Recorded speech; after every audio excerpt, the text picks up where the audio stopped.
Okay, welcome to the gardens. Brought to you by Joker, apparently. That doesn't sound good with what he just said. Oh, by the way, after all that raining, this is ToadinWonderland. Welcome back to more Let's Play Batman Arkham Asylum. We're in the Botanical Gardens. This is probably one of my favorite areas in the game. I can't waste any time finding the high inspection. And yes, we left off with locking up Harley Quinn in the penitentiary. She's finally behind bars. She got caught up in the mix, and Batman was able to get her fingerprint analysis to figure out where the secret lab in the gardens is located at. So it looks like there's two armed thugs. We can follow the trail, but if I'm not mistaken, over here somewhere. Yes, it's over here. There's a patient interview tape. Oh, good, they don't see me. Let's go ahead and listen to this tape. Patient interview. Pamela Lillian Isley, November 12th, 11:33 a.m. Good morning, Pamela. How are you today? Fine. Today is a special day. What do you mean? This is the anniversary of my new life. When I found my true self, my destiny. Are you referring to the event with Dr. Woodrow? Yes. What else? Of course, at the time, I thought Jason had poisoned me. But in retrospect, he did me a huge favor. And why do you believe what he did has helped you? He showed me the bigger world. A world I should protect. Of course, my first offer was rejected. Offer? You tried to kill everyone in Gotham. Well, sometimes you need to prove back hard in order to make something flourish. Alrighty. If you couldn't figure out who the villain is that's hiding here, well, I mean, Joker's here too, but Poison Ivy calls this place home because she is such a great lover. So if you couldn't figure that out, what is wrong with you?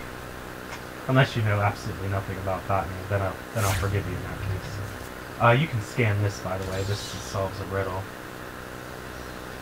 Looks like Zaz is here because of the tally marks everywhere. And he always leaves his victims posed.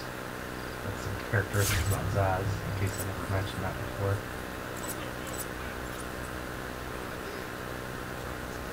Listen up to see what they're talking about.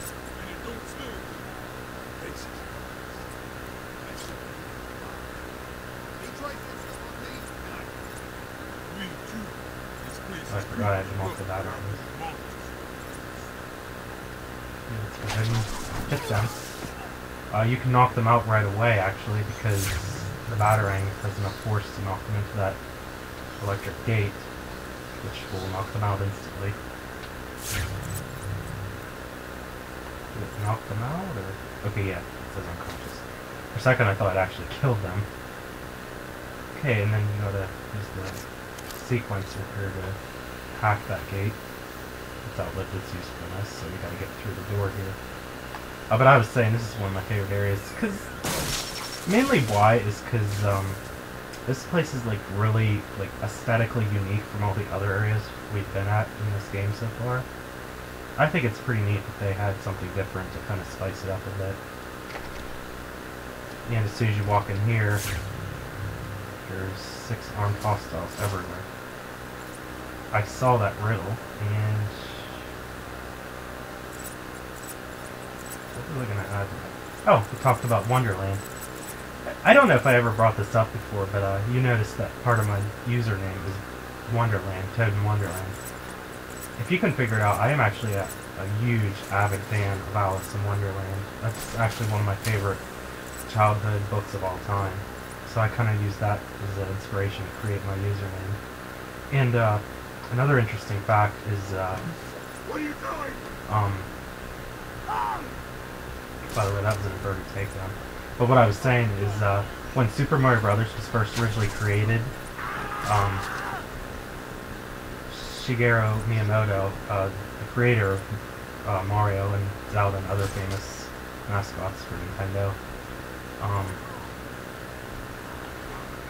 he was creating Super Mario Brothers, and one idea he had was actually taken from Alice in Wonderland, and that involves the mushrooms. In the storybook, Alice ate mushrooms to grow small or large, depending on the circumstance she was in. And if you remember correctly, in Super Mario Brothers, the mushrooms do just that as well for Mario. They usually make them grow bigger, but there's some that can shrink them, like the poison mushrooms. But I just think that's pretty cool how even Nintendo thought about Alice in Wonderland as they were making their games. I think that's pretty neat. So I took advantage of that and had that tied in with my username, ToadinWonderland. I just love how I was able to get that kind of tied to knot. But yeah, that's the story behind my username. I don't believe I've ever talked about that before.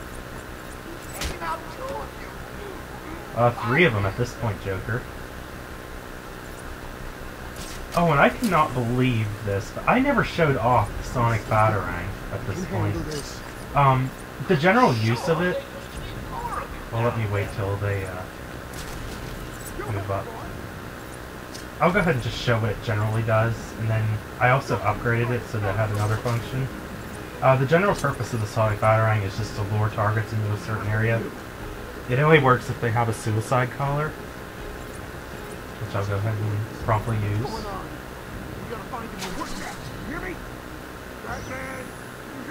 As you can see, it's drawing all the enemies. And if you hold it and activate it, you can push that to detonate the Sonic Batarang, and it coordinates with their suicide collars and like electrocutes them. That's what the upgrade does that I purchased on the Wayne Tech item selection, or upgrade screen. I get the names mixed up, but you know what I mean, like the upgrades. I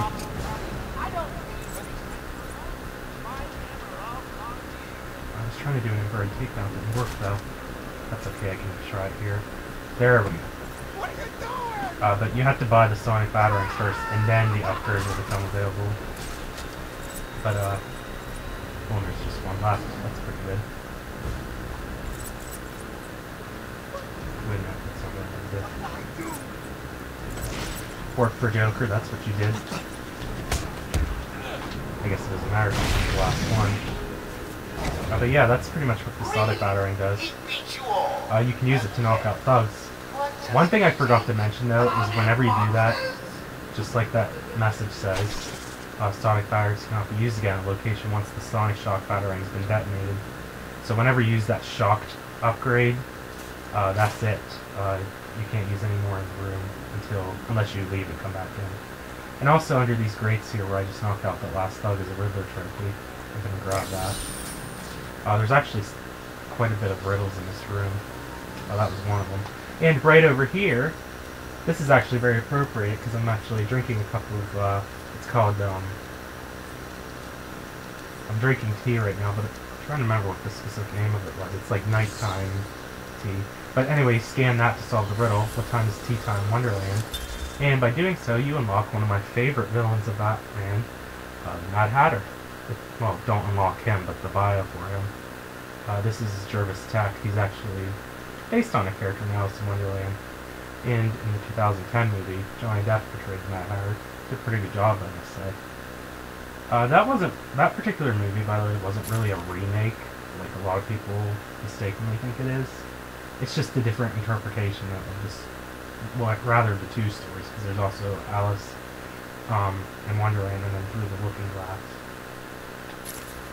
But yeah, this villain's actually based off of Mad Hatter. He's also like big on hypnotism and mind control as well, and on top of the obsession with bats. Yeah, that's the story behind the Mad Hatter. Like I said, that's how you get his bio, is just scanning. You got a key set there. And if you come down here and into the water, you can see there's a bombable wall here. Go ahead and pull out the explosive shell.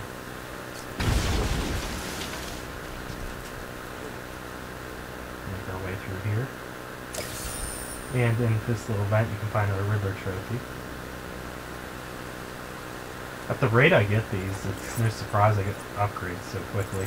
That's actually why I do that. You really want to get the upgrades as quick as you can. I think I stated this before in the previous video. It doesn't necessarily make the game easier, but it just opens up the options of what you can do as you play through the game, really. I wouldn't say that it, like, makes it easier in too many ways. I mean, the sonic battering is probably an exception to that, because that actually is an item specifically for knocking out thugs.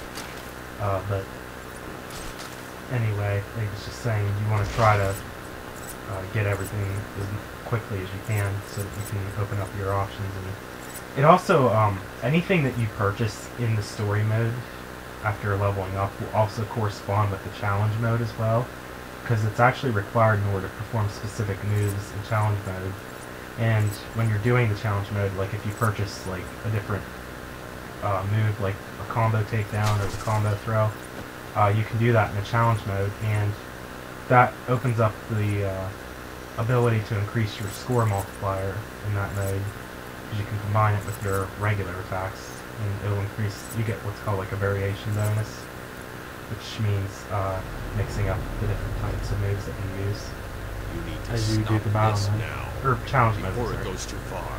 Oh, and there's Joker. But everyone's died. We physically have seen him after so much time. Let him go now. Really?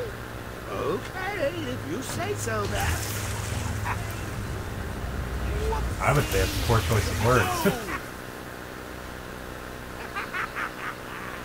Sorry if you heard that. I was slurping some of my nighttime tea as I was talking. I'm gonna have another cup of that after I'm done recording because it's so good. Well, Joker's just I need to shut causing down more power chaos for us. No chiz, Batman. Boy, I haven't said that. Yeah, I keep getting tongue twisted already. I haven't said that expression in a while. I don't think I missed anything in this room, did I? I'm talking like I'm asking you as the audience, but this is live. But you know how it is. Oh, I forgot to mention, this specific room's not in the challenge mode, but there is one challenge map that you can get for downloadable content that's similar to this room, but there are some differences, and it's actually a lot bigger. But it looks similar to this room. It's not this room, though. But it's like a jungle theme, like botanical garden setting. Oh yeah, we walked out of there because we can't move on. We have to go this way. These wires lead to another door somewhere. Oh, it's over here.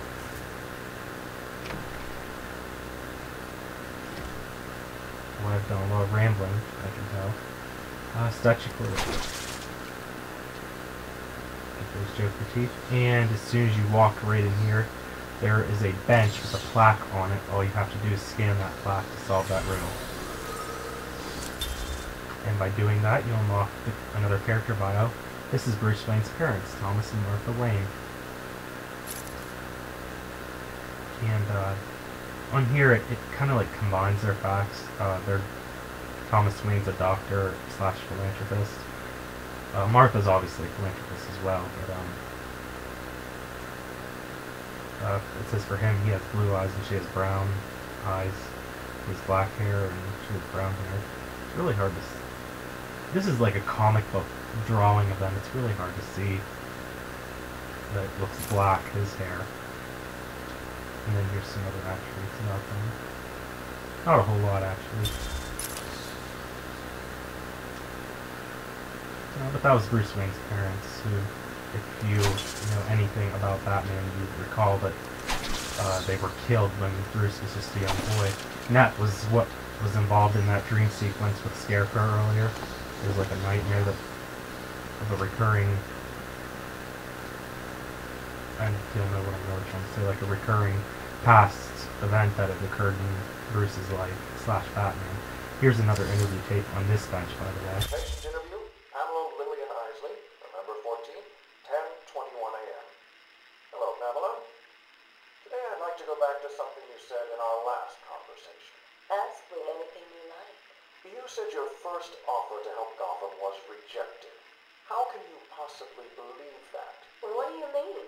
You released thousands of poisonous spores into Gotham, killed hundreds of people. How does that help anybody? I'm not interested in bodies, Doctor.